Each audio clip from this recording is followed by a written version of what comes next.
Hey sir, क्या हालचाल?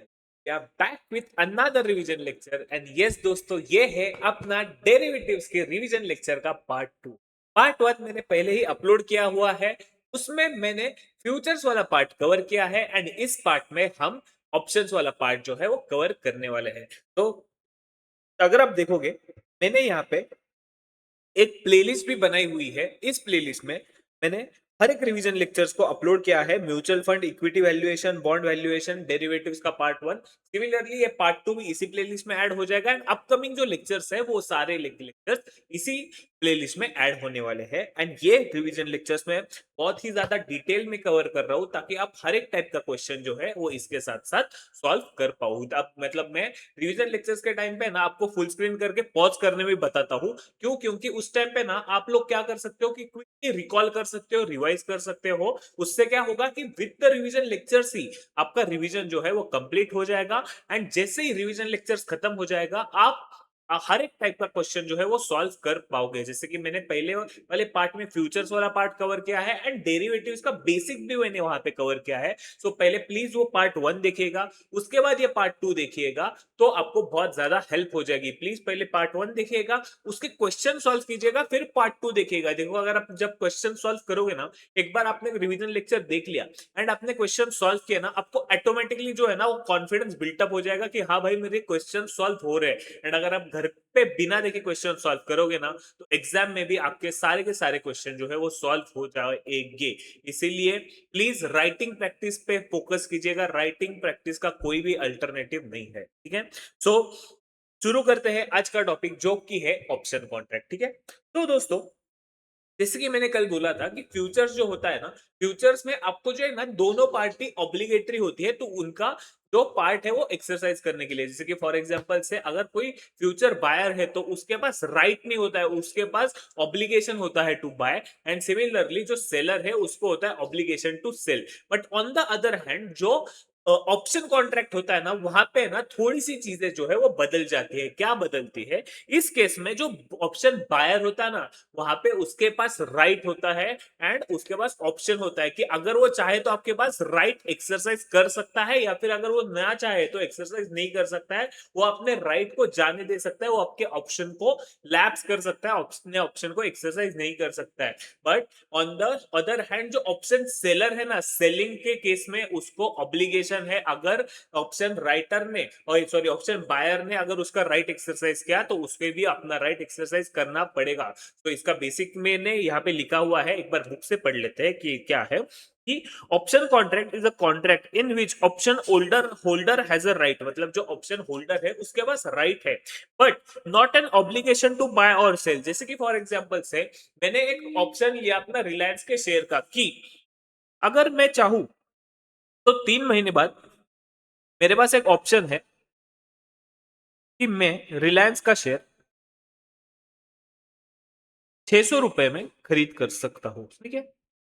600 रुपए का मेरे पास कॉल ऑप्शन है, ठीक है? अगर बाय करना है तो मुझे कॉल ऑप्शन ले। तो 600 रुपए का वो हम आगे जाके डिस्कस करेंगे, buy call option, drive put option, सब कुछ। बट अभी के लिए समझ लो कि अगर मुझे 600 रुपए का मैंने रिलायंस का कॉल ऑप्शन खरीदा है, इसका मतलब क्या, मेरे पास ऑप्शन है कि मेरे रिलायंस का शेयर 600 रुपए में खरीद सकता हूँ। एंड मुझे एक बात बोलो, अगर उस टाइम पे रिलायंस के शेयर की करंट मार्केट प्राइस अगर चलती रहेगी 700 रुपीज, तो आप क्या करोगे? 700 में शेयर खरीदना चाहोगे या 600 रुपए में शेयर? आपके पास जो ऑप्शन है 600 रुपए का, क्या आप उसको एक्सरसाइज करना? यस, ऑब्वियसली सर, हम लोगों को अगर सस्ते में मिल रहा है तो हम लोग वो ऑप्शन एक्सरसाइज करेंगे। तो इसका नाम जो बोलते हैं ना, ऑप्शन एक्सरसाइज का नाम। सो इस केस में आपके पास ऑप्शन है। And on the other hand अगर ये 600 नहीं, सही सॉरी 700 नहीं, 500 रुपए में मिलता रहता ना, तो आप बोलोगे मेरे पास वो ऑप्शन है, उसे छोड़ दो, उसे लैप्स होने दो, मैं 500 में मार्केट प्राइस पे ही खरीद लूंगा। सो ये होता है एक बेनिफिट ऑप्शन बायर के पास कि वो अपना शेयर, अपना राइट जो है वो एक्सरसाइज भी कर सकता है, उसको लैस भी कर सकता है। ये ऑप्शन किसके पास होता है? सिर्फ ऑप्शन बायर के पास, कि वो चाहे तो एक्सरसाइज करे, अगर वो फेवरेबल कंडीशन में रहेगा, मतलब उसको प्रॉफिट दिखता रहेगा तो वो करेगा, नहीं तो वो एक्सरसाइज नहीं करेगा। क्लियर है sir? But on the other hand जो ऑप्शन राइटर होता है, ऑप्शन सेलर होता है, उसके पास ऐसा कोई भी ऑप्शन नहीं होता है। क्लियर है? तो यहाँ पे वही लिखा है, option contract is a contract in which option holder has a right but not an obligation to buy or sell an underlying asset at a predetermined price. Predetermined price मतलब क्या? ये 600 रुपए एक्सरसाइज प्राइस और strike price on maturity. Clear है sir? Yes. An option premium is to be paid in advance and such premium is transferred to option writer by stock exchange. Yes, देखो आपको ये option जो मिल रहा है ना, ये ऑप्शन आपको फ्री में नहीं मिलता, इसके लिए आपको कुछ एक ना प्रीमियम अमाउंट जो है वो पे करनी पड़ती है। और ये प्रीमियम अमाउंट किसके पास जाती है? ये प्रीमियम अमाउंट जाती है ऑप्शन राइटर के पास। राइटर मतलब ऑप्शन का सेलर। ठीक है। ऑब्वियसली अगर कोई बाय कर रहा है किसी ऑप्शन को, तो सामने वाली पार्टी क्या करेगी? ऑप्शन को सेल करेगी, तभी ये पूरा ट्रांजैक्शन है वो कवर हो, कंप्लीट जो है वो हो जाएगा। एक होता है ऑप्शन बायर एंड एक होता है ऑप्शन राइटर या फिर ऑप्शन सेलर। क्लियर है सर? यस। अगर यहाँ तक आपका बेसिक्स क्लियर हो गया ऑप्शंस का, कि ऑप्शन में कैसे काम करता है, क्या होता है ये सब, ठीक है। तो यहाँ पे मैंने प्रॉपर कंपैरिजन किया है ऑप्शन होल्डर और option buyer versus option writer और ऑप्शन सेलर। ऑप्शन राइट इसके पास क्या है? ऑप्शन बायर के पास एक तो राइट है but not an obligation, and on the other hand यहाँ पे ऑप्शन सेलर के पास ऑब्लिगेशन है but not an right. Clear है? And option premium is paid to be in advance, मतलब ये जो ऑप्शन प्रीमियम पे करेगा ये प्रीमियम इसको जाएगा। But on the other hand क्या होता है ना, कि ऑप्शन राइटर क्या करता है? प्रीमियम लेके भाग जा सकता है, इसीलिए जैसे कि फ्यूचर के केस में उसे मार्जिन डिपॉजिट करना पड़ता था, सिमिलरली राइटर को भी मार्जिन डिपॉजिट करना पड़ता है। Margin money is required to be deposited which is refundable obviously. फिर इसका अगर प्रॉफिट हो जाएगा तो क्या होगा? इसका जो प्रीमियम गया वो, तो ये उसका प्रॉफिट हो जाएगा, तो प्रीमियम लॉस इसका होगा, और ये एज अ डिपॉजिट है। अगर इसका लॉस होता रहेगा ना, तो ये डिपॉजिट से कट हो जाएगा। क्लियर है sir? Yes. Refundable at stock exchange cost धोखा दे सकता है, क्योंकि क्या होता है ना कि ऑप्शन बायर जो होता है वो उसका लॉस जो है वो लिमिटेड रहता है। कितना लिमिटेड रहेगा? कि फॉर एग्जांपल से इसने 100 रुपीज का प्रीमियम पे किया, ठीक है, तो इसका लॉस क्या होगा? 100। अगर ज्यादा से ज्यादा इसका लॉस क्या होगा? इसका लॉस हो जाएगा जो प्रीमियम उसने 100 रुपीज पे किया है वो होगा। पर इसका प्रॉफिट क्या हो सकता है? कि जैसे कि फॉर एग्जाम्पल से मैंने कल क्या बोला था आपको एग्जाम्पल में, कि इलॉन मस्क का और रिलायंस इंडस्ट्री का टाइप हो गया, तो उस केस में क्या हुआ? रिलायंस का शेयर है ना 5,000 रुपए का हो गया, तो इसका प्रॉफिट है ना, प्रॉफिट जो है वो अनलिमिटेड हो सकता है। अनलिमिटेड, बट इसका प्रॉफिट अनलिमिटेड मतलब इसका लॉस जो है वो अनलिमिटेड। ऑब्वियसली जिस एक जन का प्रॉफिट तो दूसरे जन का लॉस, तो सिमिलरली इसके वजह से इसको मार्जिन मनी जो है वो डिपॉजिट करना पड़ता है। ये हमने रेगुलर लेक्चर्स में बहुत ही ज्यादा डिटेल में और अच्छे से कवर किया था विद एग्जांपल, बट यहाँ पे भी मैंने हर एक चीज कवर की है। आई होप ये आपको क्लियर हो गया रहेगा, ठीक है। सो नीचे यहाँ पे क्या लिखा है? Unlimited profit and maximum loss, वो है जो प्रीमियम अमाउंट है। यहाँ पे क्या होगा? Unlimited loss and maximum profit क्या होगा? ऑब्वियसली जो प्रीमियम इसने पे किया है वो इसका मैक्सिमम प्रॉफिट हो सकता है। Yes sir. एंड ये लव्स वॉलिटिलिटी। वॉलिटिलिटी मतलब क्या? कि भाई अगर मेरे को क्या लगता है कि अगर रिलायंस का शेयर है ना 100 रुपए रहेगा, ठीक है, एंड अगर मैं एक्सरसाइज नहीं करने वाला रहूंगा तो भी मेरा लॉस कितना हो जाएगा? मुझे लॉस होने वाला है कितना? जो प्रीमियम मैंने पे किया है वो। बट अगर अगर ये 100 रुपए के बदले 10,000 रुपए हो गया ना, तो मेरा प्रॉफिट कितना हो जाएगा भाई? मेरा 10,000 का प्रॉफिट हो जाएगा। 10,000 माइनस 100 रुपए जो मैंने पहले पे किए थे, मतलब मेरा 9,900 रुपए का प्रॉफिट होगा। इसलिए इसलिए ये बोलता है कि वॉलेटिलिटी चाहिए मार्केट में। एक तो अगर शेयर बढ़ रहा है ना, तो बहुत ज्यादा बढ़ना चाहिए, क्योंकि अगर गिरा तो भी मेरा लॉस तो लिमिटेड ही है। But on the other hand ये बोलता है कि मार्केट लव हेट वॉलेटिलिटी। अगर ये शेयर इसका 10,000 पहुंच गया ना, तो इसका लॉस जो है वो 9,900 रुपए हो जाएगा। मतलब इसका प्रॉफिट हुआ रहता तो हुआ रहता 100 रुपए का, बट लॉस है 9,900 रुपए का। इतना ज्यादा डिफरेंस है इन दोनों में सर। यस।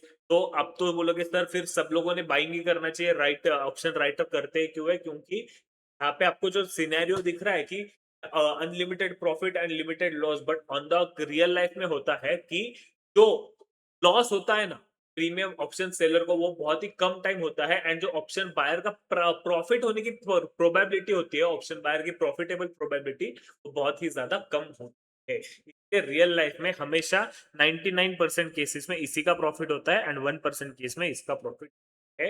ये आपको मैं रियल लाइफ में जो होता है उसके बारे में भी मैंने बता दिया। क्लियर है? ऑब्वियस है सिर्फ बुक से पढ़ना एंड रियल लाइफ में बहुत ज्यादा डिफरेंस होता है। यहाँ पे हम सिर्फ कंसेप्ट पढ़ रहे हैं, बट ये कंसेप्ट हमें हेल्प करेगा कि रियल लाइफ में सिचुएशन कैसे चलती है ना, ये समझने के लिए। अगर सिर्फ डायरेक्ट रियल लाइफ देखोगे और आपको पता ही नहीं है बेसिक्स क्या है, तो कोई मतलब है नहीं इस चीज। क्लियर है सर? यस। तो जैसे कि हमने कल क्या किया था, हमने कल क्या किया था, फ्यूचर को बाय किया था और फ्यूचर को सेल किया था। यहाँ पे भी हम ऑप्शन को बाय करेंगे, ऑप्शन को सेल करेंगे, बट इसका दो टाइप होता है। जैसे कि फॉर एग्जांपल से मुझे अगर लगता है कि मार्केट ऊपर जाएगा, तो मैं क्या करता हूँ, मैं कॉल ऑप्शन बाय करता हूँ। ठीक है। एंड अगर मुझे लगता है मार्केट गिरेगा, तो मैं कॉल ऑप्शन सेल तो कर ही सकता हूँ, बट यहाँ पे एक और ऑप्शन मुझे मिलता है, उसे बोलते हैं पुट ऑप्शन। क्या बोलते हैं उसे? Put option. मतलब अगर मैं पुट ऑप्शन बाय करूंगा, तो मार्केट जब गिरेगा तब मेरा प्रॉफिट हो जाएगा। यहाँ पे दो चीजें आई, एक है कॉल ऑप्शन, एक है पुट ऑप्शन। तो कॉल ऑप्शन मतलब क्या, राइट टू बाय, मेरे पास राइट टू बाय है। एंड पुट ऑप्शन मतलब राइट टू सेल। ये कब होता है? Expected to right price rise, मतलब अगर मेरी एक्सपेक्टेशन है कि मार्केट में प्राइस बढ़ने वाली है, तो वहां पे हम कॉल ऑप्शन लेते हैं। मेरी एक्सपेक्टेशन है कि प्राइस गिरने वाली है, तो हम है। एंड ऑब्वियसली अगर हमें राइटिंग करनी है, हमको सेलर बनना है ना, तो हम क्या करेंगे कि कॉल ऑप्शन को कब सेल करेंगे? जब हमें लगता है कि मार्केट बढ़ने वाली है या गिरने वाली है। Yes, जब हमें लगता है कि मार्केट गिरने वाली है, तब हम कॉल ऑप्शन सेल करेंगे। जब हमें लगता है मार्केट बढ़ने वाली है, तो कॉल ऑप्शन बाय करेंगे। और जब हमें लगता है कि हमें कॉल ऑप्शन मार्केट गिरने वाला है, तो हम कॉल ऑप्शन सेल कर सकते हैं पुट ऑप्शन बाय करने के बदले। यहाँ पे एडवांटेज क्या होता है कि जब हम पुट ऑप्शन को सेल करेंगे या फिर कॉल ऑप्शन को सेल करेंगे, तो उस केस में जो अगर हम देखो, सेम क्या बोलता हूँ मैं, मार्केट है ना गिरने वाला है, ठीक है, तो मेरे पास दो ऑप्शन क्या है, मैं बाय कर सकता हूँ पुट ऑप्शन। ठीक है, तो इस केस में मुझे क्या देना पड़ेगा? पे प्रीमियम। ठीक है। एंड मैं क्या कर सकता हूँ, कॉल ऑप्शन को सेल कर सकता हूँ। एंड इस केस में मुझे क्या मिलेगा? We will get. सो जब मुझे प्रीमियम अमाउंट पे नहीं करनी है, मुझे प्रीमियम अमाउंट रिसीव करनी है, तो उस केस में हम कॉल ऑप्शन को सेल करते हैं। एंड यहाँ पे बहुत सारे स्ट्रेटेजीज आते हैं, कॉलर स्ट्रेटेजी आता है, वो सब आता है। तो ये उस केस में काम आता है जब हमें कभी कभी क्या करते हैं, हम कॉल ऑप्शन को बाय करते हैं और पुट ऑप्शन को सेल करते हैं, या फिर मल्टीपल अलग अलग डिफरेंट स्ट्रेटेजीज बनाते हैं ना, उस केस में ये भी काम आता है। एंड रियल लाइफ में आपको जैसे आप कन्वीनियंट लगता है, आप उस अकॉर्डिंग अपना स्टेप ले सकते हो। क्लियर है? तो एक सेकंड ये देख लो कि कॉल ऑप्शन कब आता है, कि हमें लगता है जब मार्केट ऊपर जाने वाला है। पुट ऑप्शन कब आता है? जब हमें लगता है कि मार्केट नीचे जाने वाला है। क्लियर है? एंड सिमिलरली अगर मुझे लगता है कि ऑप्शन मार्केट नीचे जाने वाला है, तो मैं क्या कर सकता हूँ, कॉल ऑप्शन को सेल कर सकता हूँ। एंड मुझे लगता है मार्केट ऊपर जाने वाला है, तो मैं पुट ऑप्शन को सेल कर सकता हूँ। ठीक है। Yes sir. तो यहाँ पे आता है एक और टॉपिक जिसका नाम है, सॉरी, यहाँ पे एक और चीज है जो मैं यहाँ पे आता है कॉल बीईपी और पुट बीईपी। बीईपी मतलब क्या? Break even point. क्या आता है? Break even. इसका मतलब क्या कि जो मैंने प्रीमियम पे किया है, कि फॉर एग्जांपल से मुझे कॉल ऑप्शन जब बाय करना रहेगा, मुझे बाय करना था कॉल ऑप्शन, इसके लिए मुझे प्रीमियम पे करना पड़ा 100 रुपए का। ठीक है। एंड मेरा यहाँ पे क्या है, एक्सरसाइज प्राइस क्या है कि मैं अगर रिलायंस का शेयर 500 रुपए का हुआ, तो मैंने क्या किया है कि कॉल ऑप्शन 500 रुपए का रिलायंस के शेयर का कॉल ऑप्शन खरीदा है। मतलब अगर रिलायंस का शेयर 500 के ऊपर रहेगा, तो मैं उसे बाय करूंगा, तब मुझे प्रॉफिटेबल हो जाएगा। क्यों? 500 के ऊपर का शेयर है, मतलब 550 का शेयर है। ठीक है। तो मुझे मिल तो 500 में रहा है, तो मैं क्या कर सकता हूँ, इसको 500 में ही खरीदूंगा। ठीक है। बट मुझे ब्रेक इवन पॉइंट निकालना है। ये 500 में खरीदने के राइट के लिए मैंने कितने रुपए पे किए हैं? मैंने 500 की राइट के लिए मैंने पे किए हैं 100 रुपए। मतलब कि कब मेरा प्रॉफिट एक्चुअल में, मेरा प्रॉफिट होना कब चालू हो जाएगा? मेरा प्रॉफिट एक्चुअल में होना चालू करेगा जब ये 500 प्लस 100 इज इक्वल टू 600 रुपए पे आएगा। तब मेरा एक्चुअल में प्रॉफिट होना शुरू। Sir, yes. कि ये जैसे कि फॉर एग्जांपल से ना, मुझे एक राइट मिल रहा है, मेरे पास एक ऑप्शन है कि मैं एक चीज सस्ते में खरीद सकता हूँ। बट ये ऑप्शन मैंने कब लिया है? मैंने ऑप्शन लिया है 100 रुपए देके। मतलब मुझे जब 100 रुपए में दिए, तब मेरे पास ये ऑप्शन आया ना। ये खरीदने का, इसका मतलब जब मुझे 500 रुपए में खरीदने का ऑप्शन है, बट इसके लिए मेरे 100 रुपए ऑलरेडी मेरे जेब से गए हैं, मतलब मुझे नेट 600 रुपए के ऊपर ही मेरा एक्चुअल में फायदा हो जाएगा। क्लियर है सर? एंड सेम केस में अगर मेरे पास राइट टू सेल है, तो इस केस में मैं प्रीमियम सेल करूंगा। अगर मुझे 400 में बेचने का मेरे पास ये है ऑप्शन है, एंड इसके लिए मैंने 100 रुपए पे किए, तो एटलीस्ट कम से कम 300 के नीचे जब ये वैल्यू जाएगी, तब मेरा प्रॉफिट हो जाएगा, कि कम से कम मेरा ब्रेक इवन पॉइंट 300 पे आएगा। क्लियर है सर? ब्रेक इवन पॉइंट मतलब नो प्रॉफिट नो लॉस वाला सिचुएशन। यस, तो एक बार देख लो पूरा फुल, यहाँ से यहाँ तक पढ़ लो एक बार इसको क्विकली।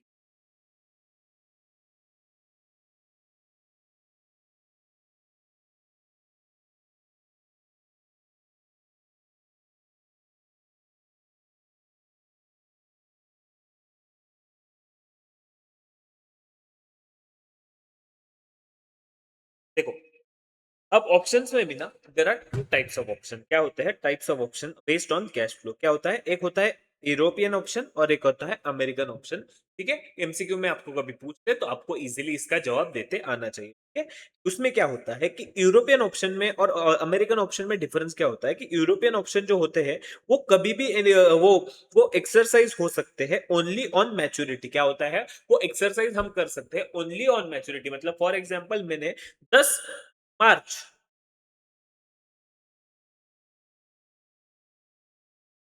10 मार्च का ऑप्शन लिया, तो मैं 10 मार्च को ही इसको एक्सरसाइज कर सकता हूं। इसीलिए हम बोलते हैं जो एंड एंड एंड डेट होता है उसका, इसलिए मैंने यहाँ पे ट्रिक बनाई ई फॉर यूरोपियन, ई में एंड में एक्सरसाइज होगा for European option. And same case American option, A for American, A for any time. It can be exercise on और बिफोर मैच्योरिटी, मतलब कभी भी मैच्योरिटी के खत्म होने तक हम उसको एक्सरसाइज कर सकते हैं। ऑब्वियसली मैच्योरिटी के टाइम वो ऑटोमेटिक एक्सरसाइज हो जाएगा, अगर वो मैच्योरिटी के बाद कोई कंटिन्यू नहीं होने वाला है। एंड इस केस में क्या होता है कि प्रीमियम जो है वो ऑब्वियसली ज्यादा होता है, क्योंकि हमारे पास ये एक्सरसाइज कभी भी करने का ऑप्शन मिलता है। क्लियर है सर? यस। एंड एक और चीज हम लोग है ना, यूजुअली क्या होता है कि अगर आप ट्रेडिंग करते रहोगे तो आप बोलोगे सर ये तो ऑप्शन होता है अमेरिकन ऑप्शन, यही तो हम डेली बेसिस पे यूज कर सकते हैं। पहले मैंने कॉल कभी का भी लिया रहेगा, पुट कभी का भी लिया रहेगा, मैं तो कभी भी इसको एक्सरसाइज कर सकता हूँ। फॉर एग्जांपल से मैंने आज 2 महीने बाद का लिया, बट मुझे आज ही अच्छा प्रॉफिट मिल गया, तो मैं उसको एक्सरसाइज कर लूंगा। तो सिमिलरली, बट हम एग्जाम पॉइंट ऑफ व्यू से क्या अज्यूम करते हैं? हम एग्जाम पॉइंट ऑफ व्यू से अज्यूम करते हैं कि यूरोपियन ऑप्शन है, unless specifically said in the question. मेरे sir, in the money, at the money, out of the money, gross profit and net profit. Sir ये क्या है? ये अलग अलग टर्म्स है जो सबसे ज्यादा ऑप्शंस में यूज होते हैं। वन बाय वन इसको समझते हैं। ठीक है, सबसे पहले आता है इन the money. In the money मतलब क्या कि एक सेकंड ना। Yes, so in the money मतलब क्या, जैसे कि फॉर एग्जांपल से एक एग्जांपल लेके चलते हैं, उसके अकॉर्डिंग ही हम इसको कंटिन्यू करेंगे। मैं नीचे दिया रहेगा शायद।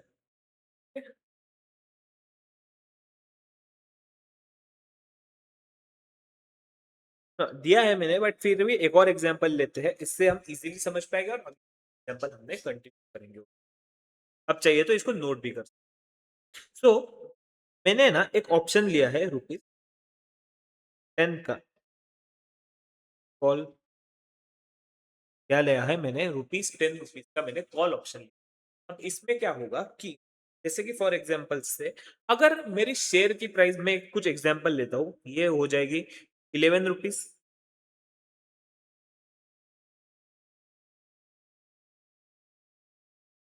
₹11, ₹10 एंड ₹9। ठीक है, सो मुझे एक बात बताओ, इसमें से कौन सा ऑप्शन जो वो हुआ इन the money, out of the money and eight the money? है कि कॉल ऑप्शन किसके लिए है? ₹10 का। मतलब क्या, अगर मेरे ऊपर जाएगा मार्केट, ऊपर ₹10 के ऊपर जाएगा तो मैं एक्सरसाइज करूंगा। सो जब मेरी price, for example call option के केस में मुझे क्या एक्सपेक्टेड है कि प्राइस ऊपर जाए, एंड मेरी ऊपर प्राइस कौन सी है? मेरी प्राइस है ₹11। सो इसको बोलते हैं हम इन द मनी। क्यों? क्योंकि ये मैं जो चाहता हूं ना उस कंडीशन को फुलफिल कर रही है, इसीलिए हम उसे बोलते हैं इन द मनी। की मुझे ₹10 के ऊपर चाहिए, ये ₹11 है, तो ये हुआ मेरा इन the money. And eight the money मतलब ₹10 का है और ₹10 पे ही ट्रेड हो रहा है, तो उसे बोलते हैं eight the money. And similarly out of the money क्या होगा, मुझे चाहिए क्या, ये मुझे 10 के ऊपर चाहिए, बट ये ऊपर है क्या, नहीं है ना, नीचे है, तो उसे हम बोलते हैं out of the money. Similarly अगर ये पुट ऑप्शन होता, कॉल के बना पुट होता, तो उस केस में ये 11 जो हो जाता वो हो जाता मेरा आउट ऑफ द मनी। क्यों? क्योंकि मुझे 10 के नीचे चाहिए। एट द मनी तो सेम ही रहेगा, और ये 9 रुपीज जो है वो मेरा इन द मनी हो जाएगा। क्लियर है सर? यस। ऑब्वियसली हम रिवीजन कर रहे हैं, डिटेल लेक्चर में सब और डिटेल में एक्सप्लेन करेंगे। क्लियर है? यस। तो ये था अपना इन the money, at the money, out of the money. अब देखते हैं ग्रॉस प्रॉफिट और नेट पे ऑफ। ग्रॉस पे ऑफ और नेट पे ऑफ होता है।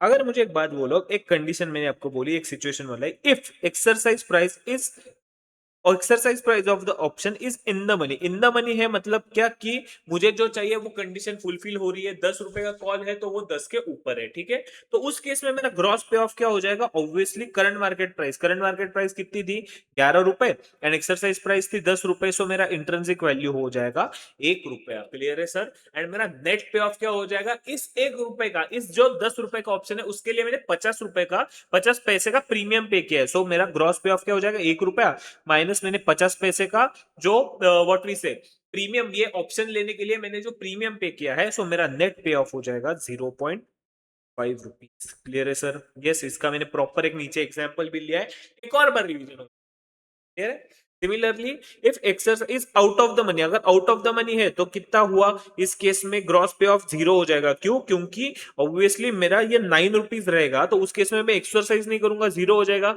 और मेरा नेट पे ऑफ क्या हो जाएगा, जो मैंने प्रीमियम पे किया है वही मेरा नेट पे ऑफ हो जाएगा, मेरा नुकसान हो जाएगा, लॉस। क्लियर है सर? जितना मेरा प्रीमियम अमाउंट है उतना मेरा लॉस हो जाएगा, क्योंकि यहाँ पे मेरा प्रीमियम अमाउंट आ जाएगा, ग्रॉस पे ऑफ तो मेरा 0 है, 0 माइनस प्रीमियम अमाउंट, जितना प्रीमियम अमाउंट है उतना मेरा लॉस हो जाएगा। Yes sir. ठीक है। अब मैंने यहाँ पे प्रॉपर पूरा जो मैं बोला ना आपको, जो ऊपर एग्जांपल लिया था उसका मैंने टेबल बना के, ठीक है। अब चाहिए तो यहाँ पे उसके फिगर्स लिख सकते, ठीक है, जो मैंने ऊपर आपका एग्जांपल लिया था। If exercise price is less than the current market price, क्या है, एक्सरसाइज प्राइस है less than the current market price. हम एग्जांपल लेके चलेंगे, जैसे कि फॉर एग्जांपल से एक्सरसाइज प्राइस है 10 रुपया एंड करंट मार्केट प्राइस है मेरा 9 रुपया। क्या है, एक्सरसाइज प्राइस है 10 रुपया, करंट मार्केट प्राइस है मेरा 9 रुपया, ठीक है।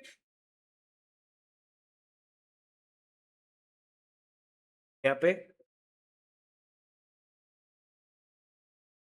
तीन चाहिए, exercise price is greater than, हाँ सॉरी बराबर है ना, एग्जाम्पल कर उल्टा लिया रहा, गलत नहीं लिया। होता है कभी कभी, हमसे भी मिस्टेक हो जाती है, आपसे तो हो ही सकती है, इसलिए क्वेश्चन को हमने ध्यान से पढ़ना। क्लियर है sir? If exercise price is less than, for example से एक्सरसाइज प्राइस मेरी 9 रुपए है एंड करंट मार्केट प्राइस मेरी 10 रुपए, ठीक है। यहाँ पे क्या बोला है, exercise price is equal to current market price, जैसे कि फॉर एग्जांपल एक्सरसाइज प्राइस 10 है, करंट मार्केट प्राइस भी 10 है, and exercise is more than the current market price. इस केस में मेरा एक्सरसाइज प्राइस 10 है एंड करंट मार्केट प्राइस मेरा 9 है, ठीक है। तो इन सिचुएशन में क्या क्या हो जाए, ये सबसे पहले चलते हैं हम कॉल ऑप्शन के। कॉल ऑप्शन के केस में क्या हो जाएगा, मेरा एक्सरसाइज प्राइस 10 रुपए है, तो मैं क्या चाहूंगा कि मेरा एक्सरसाइज प्राइस कितना लिया है मैंने, 10 रुपया 9 रुपया जो भी लिया रहेगा, ठीक है। इस सिचुएशन में मेरा क्या है, हर एक इसका अलग अलग है ना, तो अलग का अलग अलग। इस केस में मेरा एक्सरसाइज प्राइस क्या है, 9 रुपया, तो मुझे क्या चाहता हूं कि एक्सरसाइज प्राइस के ऊपर होना चाहिए मार्केट। सो एक्सरसाइज प्राइस के ऊपर है, यस, तो ये हो गया मेरा इन द मनी, जैसे कि हमने अभी कुछ टाइम पहले डिस्कस किया था वही केस, ठीक है। यहाँ पे क्या हो जाएगा, दोनों सेम है, तो ये हो जाएगा एट द मनी, और एक्सरसाइज प्राइस 10 है, 10 के ऊपर चाहिए है क्या, नहीं है, तो ये हो जाएगा मेरा out of the money. Clear है? पुट ऑप्शन के केस में, पुट ऑप्शन के केस में मैं क्या चाहूंगा कि 9 रुपए से कम होना चाहिए। ये कम है क्या, नहीं, ज्यादा है, तो ये हो जाएगा out of the money. Same के केस में तो दोनों सेम ही रहेगा एट द मनी, यहाँ पे वो हो जाएगा 9, 10 से कम चाहिए, 9 है, तो ये हो जाएगा द मनी। क्लियर है सर? यस। तो हर एक चीज इतना डिटेल में ड्राफ्ट करना, ये सब हर एक टेबल को लाने में बहुत ज्यादा टाइम लगता है, इसीलिए मुझे बीच में टाइम लगा इस कंसेप्ट को और अच्छे से रिफाइन करने का और रिवीजन लेक्चर्स और अच्छे से लाने के लिए, ठीक है। यस।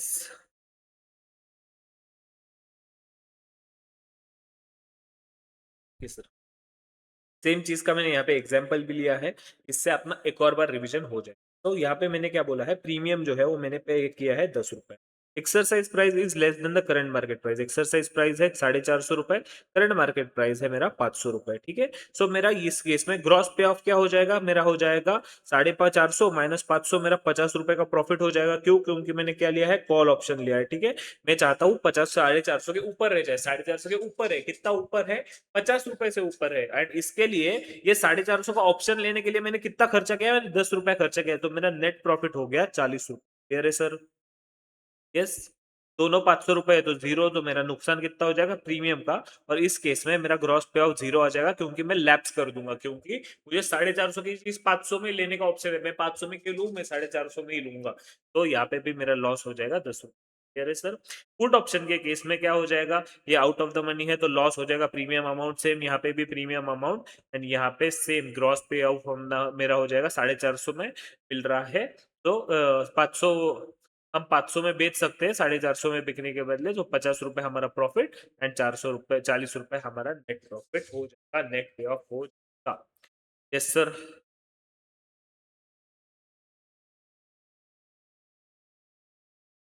देख लो इसको एक बार, चाहिए पूरा का पूरा।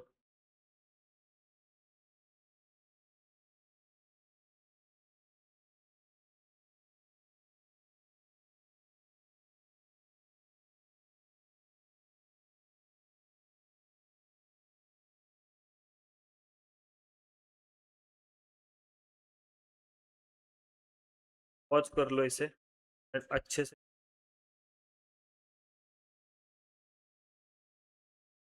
सिमिलरली यहाँ पे मैंने नीचे ना एक चीज मेंशन की है कि expected price of the share. Expected price of the share कैसे कैलकुलेट करेगा, probability into price of the share. For example, जो शेयर ए है, बी है, सी है, उन सबकी individual price into individual probability से उन सबका समेशन लेंगे। एंड उसी तरह से एक्सपेक्टेड वैल्यू ऑफ ऑप्शन के सिमिलरली सेम चीज करेंगे, ग्रॉस पे ऑफ इनटू प्रोबेबिलिटी और इंट्रिंसिक वैल्यू इनटू प्रोबेबिलिटी। मतलब सम जो हमने weight of average, weight of each share या फिर वेट ऑफ ईच ऑप्शन, यहाँ पे शेयर और यहाँ पे ऑप्शन के अकॉर्डिंग हम लोग कैलकुलेट करेंगे। ठीक है सर? वैल्यूएशन ऑफ ऑप्शन और ऑप्शन प्राइसिंग और present value. In this topic, we calculate the value of option and compare it with market price of the option, that is premium amount, and decide whether the option should be purchased or not. जैसे कि हम equity and bond valuation में भी कर रहे थे, हम लोग इंटर्नसिक वैल्यू निकालेंगे और इस इंटर्नसिक वैल्यू को करंट मार्केट प्राइस के साथ कंपेयर करेंगे। एंड हमें अगर लगेगा कि इसकी इंटर्नसिक वैल्यू, इसकी वैल्यू, इसकी वर्थ जो है वो मार्केट प्राइस से ज्यादा है, तो हम उस केस में उसे परचेस करेंगे। और इसकी प्राइस ज्यादा है, वर्थ कम है, तो हम उसे परचेस नहीं करेंगे या फिर हम उसे सेल करेंगे। क्लियर है? सेम चीज की premium amount is more than the value, is overpriced, do not buy. Premium amount is less than the value, it is underpriced and you can buy it. Here is sir. Yes. अब यहाँ पे ना कुछ methods दिए हैं। किस methods दिए हैं कि methods to calculate the value of option. जो ये ऑप्शन है हमारा, कॉल ऑप्शन, ऑप्शन सब जो ऑप्शन है उसकी हम वैल्यू कैसे कैलकुलेट करते हैं, हमें अब वो देखना है। तो वैल्यू कैलकुलेट करने के लिए ना बेसिकली टू मेन मॉडल। सबसे पहले है कि black sorry binomial model, and second है ब्लैक सोल्स मॉडल। ठीक है, ब्लैक सोल्स मॉडल का इस अटेम्प्ट में सीए फाइनल के इसमें क्वेश्चन आया था। ठीक है, तो सीए फाइनल के इसमें क्वेश्चन आया था, हमारे इसमें अभी क्वेश्चन आया है, बट हम ये भी पढ़ने वाले हैं। बट ये वाला जो है बाइनोमियल मॉडल, ये बहुत ज्यादा इंपॉर्टेंट है, इस आने की प्रोबेबिलिटी बहुत ज्यादा। यस, तो बाइनोमियल मतलब क्या, बाइनोमियल यहाँ पे नाम ही लिखा है बाइनोमियल। बाइनोमियल मतलब टू, बाइनोमियल क्या, टू बाय टू। तो उसका मीनिंग क्या है कि मैच्योरिटी पे देखो, हमने क्या अज्यूम किया है कि अपना ऑप्शन कौन सा होगा, अमेरिकन होगा या यूरोपियन होगा। एंड में एक्सरसाइज होने वाला है तो हमारा ऑप्शन यूरोपियन होगा, ये हमने अज्यूम करके हुए। तो ये बाइनोमियल मॉडल है ना, उसमें एक स्टेप और एक्स्ट्रा बोलता है। वो क्या बोलता है कि मैच्योरिटी पे ना सिर्फ दो ही प्राइस हो सकते, दो ही प्राइस। एक तो एक ऊपर के साइड की प्राइस हो सकती है, नीचे के साइड की प्राइस हो सकती है। तो इन द मनी की प्राइस हो सकती है या आउट ऑफ द मनी की प्राइस हो सकती है। टू बायनोमियल, नाम ही लिखा है बाय टू, तो two price only on maturity की, binomial two price on maturity. यहाँ पे हम यूज करते हैं risk neutral probability approach and delta hedging slash riskless hedge hedge put. Sir, तो आइए इसके बारे में थोड़ा और डिटेल में डिस्कस है, इसके रिलेटेड एक एग्जांपल सॉल्व करेंगे एंड ये टॉपिक अपना बहुत ही क्लियर हो जाएगा सर। तो बाइनोमियल मॉडल मतलब जैसे कि मैंने आपको ये अभी भी एक्सप्लेन किया एंड यहाँ पे क्या लिखा है, as the name suggest only two possible prices of stock on maturity, maturity पे टू प्राइजेस ऑफ स्टॉक हो सकते हैं। क्या हो सकता है, एक तो मैक्सिमम प्राइस मतलब फॉर एग्जांपल से कि ऊपर ज्यादा से ज्यादा कितना जाएगा, नीचे से ज्यादा कितना जाएगा, maximum price and minimum price, upside down side, US DS, upside price down side price, US DS, maximum price upside price, minimum price down side price. Maximum ज्यादा से ज्यादा ऊपर कितना जाएगा, maximum how much upside it will go and minimum down side it will go, ये दो prices हमें calculate करनी होती है सर। सो इसके लिए ना कुछ स्टेप्स जो है वो हमें फॉलो करने रहते हैं, क्लियर है। तो स्टेप्स क्या आते हैं, सबसे पहले हम स्टेप्स देते हैं। Step one, given. गिवन मतलब क्या, कि क्वेश्चन में जो जो इंफॉर्मेशन दी रहती है हमें वो क्वेश्चन की इंफॉर्मेशन यूज करके हमारी रिक्वायर्ड इंफॉर्मेशन हमें निकालनी रहती है। क्या होता है, जैसे कि फॉर एग्जांपल से कि क्वेश्चन में 10 चीजें हैं बट हमें छांटना है कि हमें क्या क्या चाहिए, एंड ये तभी पॉसिबल है जब आपके कंसेप्ट जो है बहुत इजी है। और ये स्टेप वन अगर आपने ठीक से सॉल्व कर लिया ना, आगे के step it just a formality, आपको सिर्फ मार्क्स लेने के लिए करने हैं। क्यों, क्योंकि स्टेप वन में ही अपना 90% आंसर आ जाएगा, आगे सिर्फ आपको मार्क्स लेने के लिए वैल्यू पुट करनी है, आंसर लेना है, वैल्यू पुट करनी है, आंसर लेना है। स्टेप वन में आपको क्या क्या निकालना है ना, प्लीज ध्यान से सुनिएगा, मैं आपको बहुत ही डिटेल में बहुत ही स्लो तरीके से इसको एक्सप्लेन।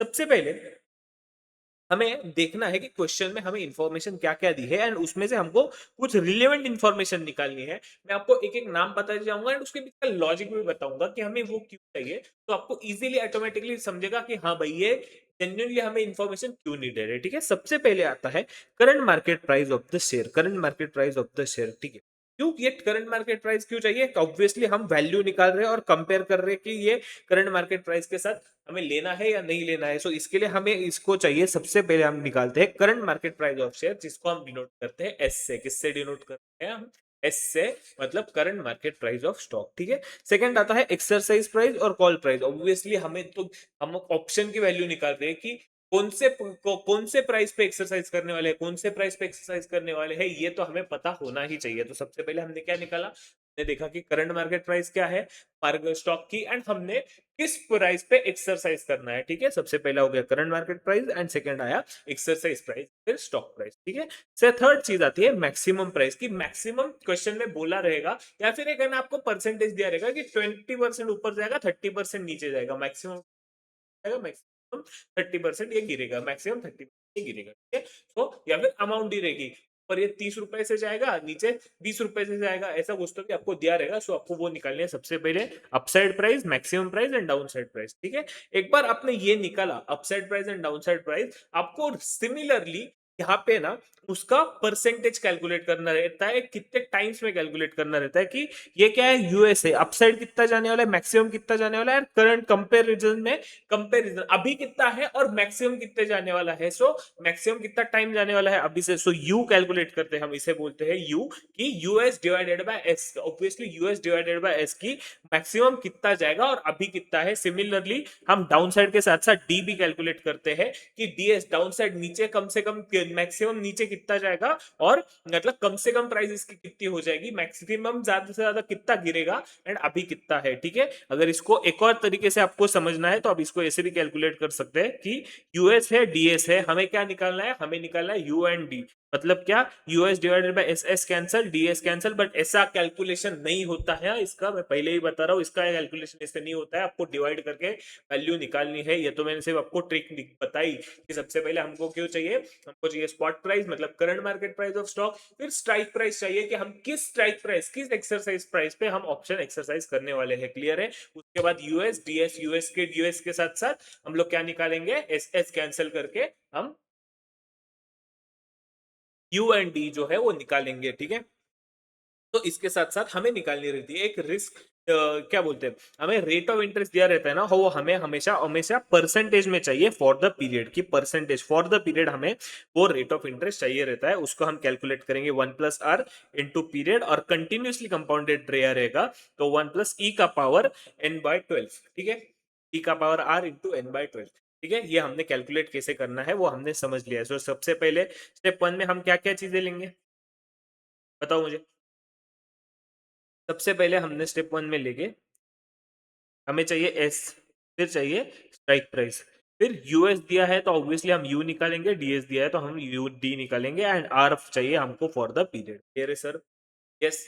इसके बाद आता है हम क्या कैलकुलेट कर रहे हैं, रिस्क न्यूट्रल प्रोबेबिलिटी से कैलकुलेट कर रहे हैं, तो हम ऑब्वियसली रिस्क न्यूट्रल प्रोबेबिलिटी जो है वो कैलकुलेट करेंगे। रिस्क न्यूट्रल प्रोबेबिलिटी कैलकुलेट कैसे करेंगे, और उसके लिए हम लोग जो ये आर हमने जो ऊपर कैलकुलेट किया है, R minus D divided by U minus D, इसके थ्रू हम इसको कैलकुलेट करेंगे, R minus D divided by U minus D. इसके लिए मैंने एक इसका शॉर्टकट ट्रिक भी बनाया है, R U D D, R U D D क्या बनाया मैंने, R U D D, R U D, R minus D divided by U minus D. R मतलब क्या, rate of interest for the period, minus D मतलब क्या कि lower price वो USD DS divided by S वाला D divided by U minus D. क्या निकाला हमने, risk neutral probability, R minus D divided by U minus D. And similarly अगर probability इसमें दी रहेगी तो R minus D divided by U minus D. ठीक है, R U D, R U probability कैसे कैलकुलेट करेंगे, आर यू डी से कैलकुलेट करेंगे हम risk neutral probability, R U, ठीक है, तो माइनस करो। Yes sir. स्टेप नंबर 1 में हमने गिवन कैलकुलेट किया, सेकंड में risk neutral probability R U D D calculate की। यस।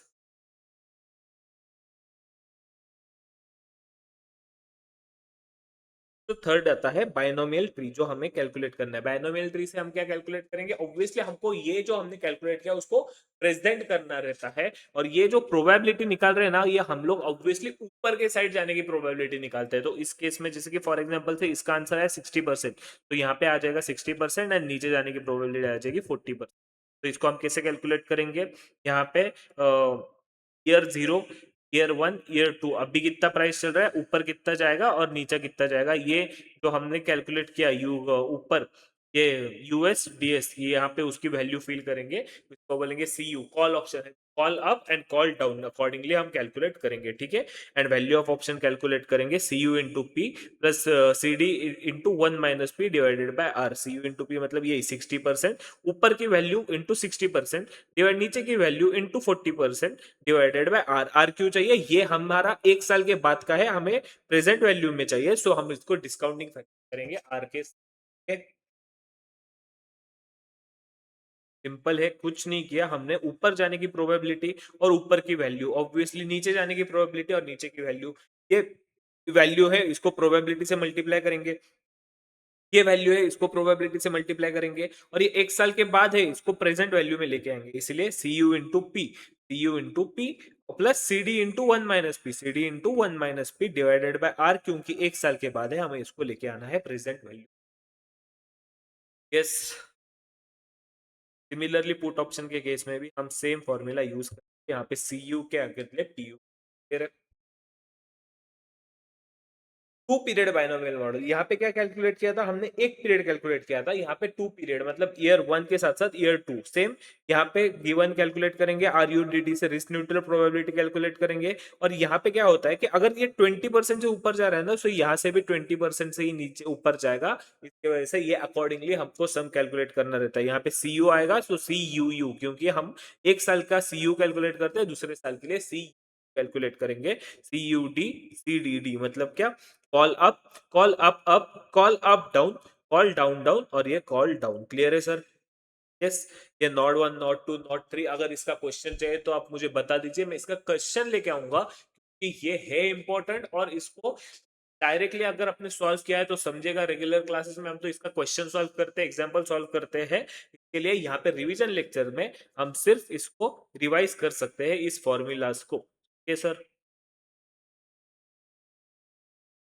तो स्टेप नंबर 4 क्या है हमारा, वही C U into P plus C D into 1 - P divided by R. तो ये वैल्यू मिल जाएगी, फिर ये वैल्यू मिल जाएगी, फिर इधर से इसकी value, discounting factor probability, same logic है, कुछ डिफरेंस नहीं है, सिर्फ आपको है ना आपका दिमाग थोड़ा ओपन रख के कैलकुलेशन करना है। अगर आप चाहोगे तो इसका मैं रिवीजन लेक्चर लेके आए, सॉरी क्वेश्चन सॉल्विंग लेके आऊंगा, एक सिंगल पीरियड बाइनोमियल का भी और 2 पीरियड बाइनोमियल का भी। क्लियर है सर? यस।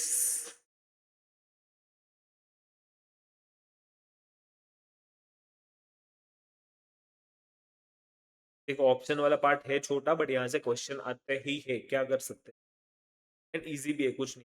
थर्ड एक और अप्रोच आता है यहाँ पे, delta hedging approach. Delta hedging approach मतलब क्या? Change in value of option with respect to change in price. Delta क्या दिखाता है? Change in value of option with respect to change in value of price. Answer represent number of shares to be brought to call one option. ठीक है, मतलब delta hedging option हम जो hedging कर रहे हैं, तो हेजिंग क्यों कैसे करेंगे? ऑब्वियसली शेयर को बाय क्या रहेगा, तो मुझे ऑप्शन की शॉर्ट करना पड़ेगा। तो ये हमें रेशो बताता है कि number of shares to be brought to write one call option. Write one call option, they are not buying put option, we are selling call option. क्यों? क्योंकि हमें प्रीमियम जो है वो रिसीव हो जाएगा, हमारा कॉस्ट ऑफ स्ट्रेटेजी है वो कम हो जाएगा। सो डेल्टा कैसे कैलकुलेट करते हैं? Change in value divided by change in price. Yes sir, इतना सिंपल है, ये कुछ डिफिकल्ट नहीं है। नहीं है, डेल्टा क्या डिफाइन करता है कि हमें कितने शेयर्स बाय करने पड़ेंगे to sell one call option. के लिए कैसे कैलकुलेट करेंगे भाई? जितनी वैल्यू में चेंज होगा और जितना प्राइस में चेंज होगा, change in value divided by change in price.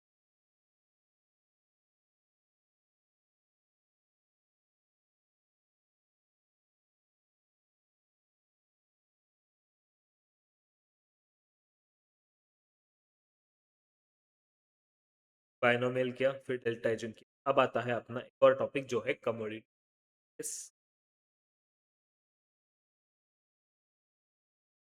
तो अगला टॉपिक आता है अपना, वो है कमोडिटी फ्यूचर। ठीक है, कमोडिटी फ्यूचर जैसे अभी अपने क्या कैलकुलेट कर रहे थे, हम कैलकुलेट कर रहे थे फ्यूचर वैल्यू ऑफ स्टॉक्स वगैरह का। तो इसी केस में अगर आपने देखा रहेगा कभी कि आपको स्टॉक मार्केट पे ना कमोडिटीज भी लिस्टेड मिलते हैं। तो ये कमोडिटीज गोल्ड होता है, सिल्वर होता है, क्रूड ऑयल होता है, नेचुरल गैस होता है, वो सब चीजों की हम वैल्यू कैसे कैलकुलेट करते हैं, उनके भी फ्यूचर्स एंड ऑप्शंस अवेलेबल रहते हैं। उस केस में हम कैसे इसका फ्यूचर निकालते हैं, कमोडिटी फ्यूचर का, उसकी वैल्यू कैसे निकालते हैं, हम ये इस टॉपिक में जो है वो पढ़ने वाले हैं। इसके क्वेश्चन बहुत ही लिमिटेड क्वेश्चन है, एक दो क्वेश्चन ये है जो रिपीट हो के आते हैं। ठीक है, तो यहाँ पे एक लॉजिक बताओ, जब हमने अपना फ्यूचर का कॉस्ट निकाला था शेयर्स के केस में, तो हमने क्या कैलकुलेट किया था? कॉस्ट ऑफ कैरी मॉडल से सबसे पहले हमने कैलकुलेट किया था उसकी स्पॉट प्राइस, उसमें ऐड किया था हम लोग इंटरेस्ट कॉस्ट और माइनस किया था डिविडेंड।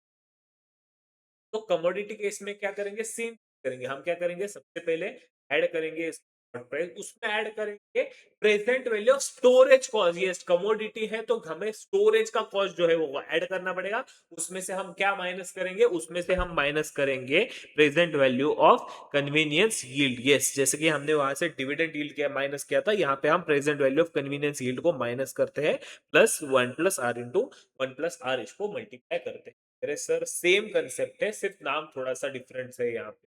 क्लियर है? तो यहाँ पे भी सेम चीज, theoretical future price of commodity क्या है हमने अभी पढ़ लिया कि उसमें present value of storage cost add होगा, प्रेजेंट वैल्यू ऑफ कन्वेंसियल ये लेस होगा। ठीक है, एंड हेज रेशो और हेजिंग थ्रू फ्यूचर, इसमें भी हेजिंग होता है। हेजिंग कैसे करते हैं? Spot price of commodity and future of commodity are positively correlated but not the same. मतलब क्या? ये जो है इनका कोरिलेशन जो है वो पॉजिटिव होता है। अगर एक बढ़ेगा तो दूसरा भी बढ़ेगा, बट सेम रेट पे नहीं बढ़ेगा, अलग अलग रेट पे बढ़ेगा। Hence in this situation we have to find out exact proportion and this is called hedge ratio. मतलब क्या? हमें एग्जैक्ट प्रोपोर्शन कैलकुलेट करना पड़ेगा इसकी। सो एग्जैक्ट प्रोपोर्शन क्या है? क्योंकि यहाँ पे कोरिलेटेड तो है, पॉजिटिवली कोरिलेटेड है, but not in same rate. So हमको ये रेट एग्जैक्ट कैलकुलेट करना पड़ेगा, exact proportion. So hedge ratio is calculated by using least square method. Least square method क्या है? कैसे नहीं है, इसका नाम है लीस्ट स्क्वायर मेथड। इसको कैसे कैलकुलेट करेंगे? Standard division of spot divided by standard division of future into relationship और relation between spot and future. Clear है sir? Standard division of X divided by standard division into relation of X and M की formula की तरह आपको ये recall होना चाहिए। Clear है सर? तो standard division of spot divided by standard division into relation of spot and market. Clear है सर?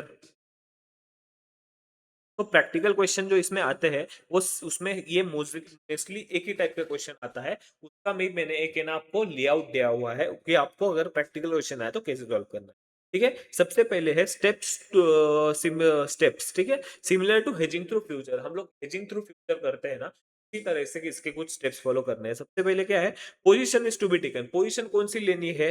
कि हमारी एग्जिस्टिंग लॉन्ग पोजीशन है ना, तो हमें क्या करना चाहिए? हमें शॉर्ट पोजीशन लेनी है, हमारी एग्जिस्टिंग शॉर्ट पोजीशन है तो हमें लॉन्ग पोजीशन लेनी है। सर ये तो हमने अभी अभी पढ़ा था, इसलिए ये हमें बहुत ही 1 मिनट में क्लियर हो गया। नंबर ऑफ कॉन्ट्रैक्ट्स, कॉन्ट्रैक्ट्स मतलब क्या कि हमें कितना कॉन्ट्रैक्ट बाय करना पड़ेगा, क्योंकि हमारे पास जितने वैल्यू है उतनी वैल्यू को हमें हेज करना पड़ेगा, क्योंकि हमने क्या बोला था यहाँ पे हमें हेज रेशो कैलकुलेट करना है, ठीक है। सो हमारे पास टोटल क्वांटिटी कितनी है divided by size of future contract into hedge ratio, ठीक है। So total quantity divided by size of future contract into hedge ratio करके हमें हमारा नंबर ऑफ कॉन्ट्रैक्ट्स पता चल गया कि हमको कितने कॉन्ट्रैक्ट्स को शॉर्ट करना है या फिर लॉन्ग करना है, ठीक है? तो अमाउंट ऑफ एक्सपोजर कितना हो जाएगा इन फ्यूचर मार्केट, ये number of contracts into contract size into coated future price, yes. तो नंबर ऑफ कॉन्ट्रैक्ट्स जितने हमें एंटर करना है ये हमारे नंबर ऑफ कॉन्ट्रैक्ट्स इनटू एक कॉन्ट्रैक्ट का साइज कितना है एंड कोटेड फ्यूचर प्राइस कितना है, ठीक है। यस, सो आ गया step 4, effective selling amount and selling price. तो इसमें कैसे कैलकुलेट करेंगे, sale value of actual sale of commodity, sale value of actual sale of commodity में एक्चुअल में हमने वो कमोडिटी कितने में सेल की, क्वांटिटी हमारे पास जितनी क्वांटिटी थी into actual selling price cell rate. उस टाइम पे तो उस टाइम पे करंट मार्केट प्राइस क्या है, उस करंट मार्केट प्राइस पे हमने कितने में बेचा एंड कितनी क्वांटिटी बेची वो हम लेंगे, ठीक है। फिर हमको प्रॉफिट हुआ या लॉस हुआ फ्यूचर कॉन्ट्रैक्ट पे हम वो करेंगे कि profit on loss on each contract into number of contract into contract size, ठीक है। केस ए, अगर हमने शॉर्ट पोजीशन ली रहेगी तो future price minus turn out price, and हमने लॉन्ग पोजीशन ली रहेगी तो turn out price minus coated future price. इसका लॉजिक मैंने ऑलरेडी आपको बताया हुआ, क्लियर है सर। तो इन सबको हम ऐड करेंगे तो हमें मिल जाएगा इफेक्टिव सेलिंग प्राइस हमारा क्या है इनटू टोटल क्वांटिटी, डिवाइड करेंगे इन दोनों को तो हमको मिल जाएगा पर यूनिट प्राइस, क्लियर है sir. Yes, yes I know ये वाला टॉपिक जो है, ये लास्ट के दो टॉपिक जो है वो थोड़े से डिफिकल्ट है, बट यहाँ से क्वेश्चन आते हैं, इसलिए मैंने स्पेसिफिकली आपको बोला कि अगर आपको इसमें से स्पेसिफिक रिवीजन लेक्चर चाहिए तो मैं उसको लेके आऊंगा, स्पेसिफिक रिवीजन लेक्चर नहीं, स्पेसिफिक क्वेश्चन सॉल्विंग लेक्चर चाहिए तो मैं उसके लिए लेके आऊंगा। ये लास्ट के तीन टॉपिक थोड़े से डिफिकल्ट है स्पेसिफिकली। ये बायनोमियल मॉडल भी कुछ भी नहीं है, बायनोमियल आप एक क्वेश्चन के करोगे ना तो सॉल्व हो जाएगा, बट ये जो है कि कमोडिटी फ्यूचर वाला एंड सेकंड टॉपिक ये है ब्लैक सोल्स वाला। ब्लैक सोल्स मॉडल तो मैं अभी अभी स्टार्ट, अभी हम अगला टॉपिक ब्लैक सोल्स मॉडल ही, बट अगर ब्लैक सोल्स मॉडल अपने क्लास में ठीक से किया है, अगर आपने क्वेश्चन सॉल्व किए हैं तो ही ये सॉल्व हो सकता है। का फॉर्मूला का कोई टेक्निक नहीं, आपको लर्न करना ही पड़ेगा। मैं बहुत ही कम जगह पे ऐसे बोलता हूँ इस सिलेबस में लर्न करने, but Black Scholes is of them and Black Scholes है। तो मेरे को जो लगता है कि मैंने ये स्पेसिफिक वीडियो लेके आना चाहिए, बट अगर आपको चाहिए तो मैं लेके आऊंगा, ठीक है। इसलिए अगर सिर्फ आप एक कमेंट कर दो कि हमको इस टॉपिक पे वीडियो चाहिए तो मैं उसको लेके आऊंगा, क्लियर है सर। यस, तो अपन बढ़ते हैं ब्लैक सोल्स मॉडल की। ब्लैक सोल मॉडल में क्या बोलता है कि एज पर Black Scholes model value of call option is calculated as under. कैसे कैलकुलेट करते हैं, तो बिगनिंग वैल्यू मतलब स्टार्टिंग की वैल्यू क्या हो जाएगी, C0 क्या हो जाएगी, current market price of share into ND1 minus strike price divided by E का power RT into ND2, clear है सर। हमको अभी तक कुछ नहीं समझा, ये मैं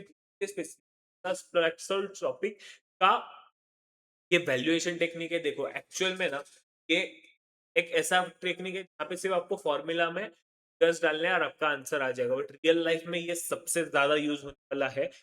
यहाँ से वैल्यू जो आती है वो बहुत ही ज्यादा एक्यूरेट आती है, but exam point of view से इतना ज्यादा इंपॉर्टेंट नहीं है। आजकल इससे क्वेश्चन आने लगे हैं, सो ये इंपॉर्टेंट बनता है, बट इसके लिए आपको फॉर्मूला याद ही करना पड़ेगा। सो पहले अगर वैल्यू ओपनिंग वैल्यू अगर हमें चाहिए तो कैसे कैलकुलेट करेंगे, current market price of share into ND1, ठीक है। ये अपना हो गया first part form, minus strike price divided by E का power RT, strike price divided by E का power RT into ND2, clear है सर। यस, यहाँ पे ND1 क्या है, ND1 is the probability of stock price is more than the exercise price, मतलब stock price के एक्सरसाइज प्राइस से ज्यादा होने की probability, cumulative area upon up to D1 in standard normal distribution table. ये जो मेरे आपका स्टैंडर्ड नॉर्मल डिस्ट्रीब्यूशन टेबल जो आता है वो, ठीक है। तो ND2 क्या है, probability of option getting exercise, मतलब एक्सरसाइज होने का इसकी प्रोबेबिलिटी जो है, cumulative area up to D2 in standard normal distribution table. R क्या है, आप रहे अपना रेट ऑफ इंटरेस्ट, T है to for the period time जो कि आपने बोला, एंड D1 कैसे कैलकुलेट करते हैं हम, ये LN into current market price of share divided by strike price plus R plus 0.5 into standard deviation square into T divided by under root T, clear है।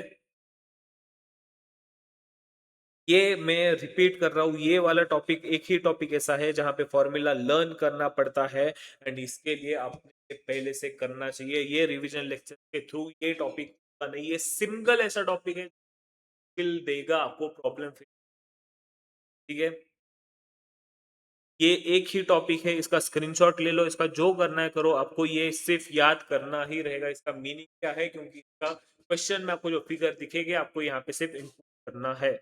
आज तक मैंने किसी भी टॉपिक के लिए इतना ये नहीं बोला, बट ये ब्लैक सोल्स मॉडल है, वहां पे आपको लर्न करना ही करना पड़ता है। क्लियर है? एंड मुझे एज अ टीचर बोलना इजी है कि इसको याद रखो, but as a student point of view जब मैं खुद कर रहा था, मैं खुद ने ये टॉपिक ऑप्शन में किया था, मैं bring rank as a big brother बोलो, आपको एज अ गाइड बोलो, क्योंकि ये याद रखना बहुत ज्यादा मुश्किल होता है उस टाइम।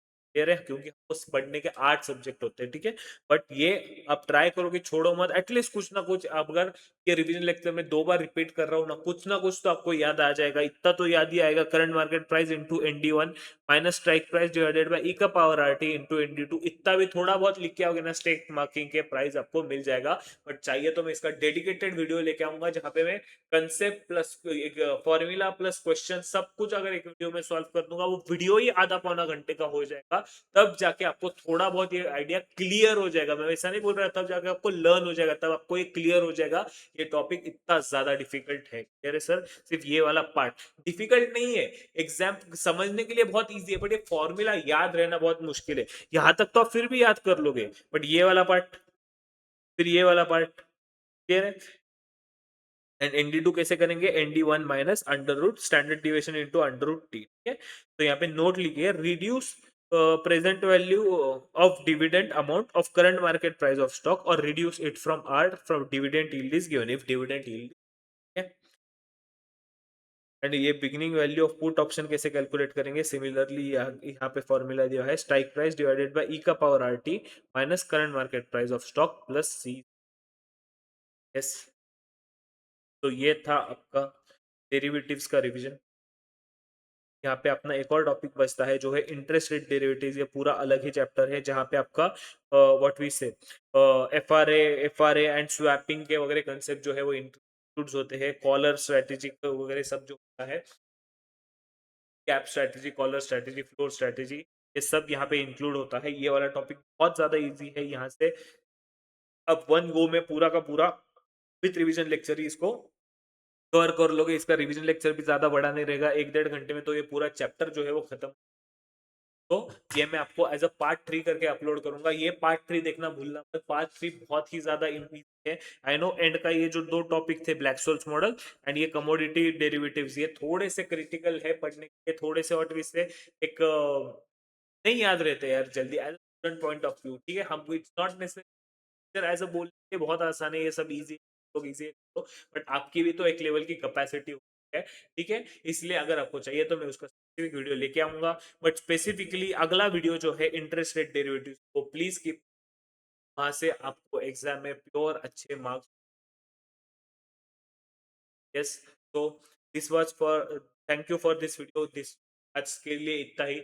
मिलते हैं आपके साथ अगले वीडियो में, तक के लिए बस ये उत्कर्ष मेहता साइनिंग ऑफ।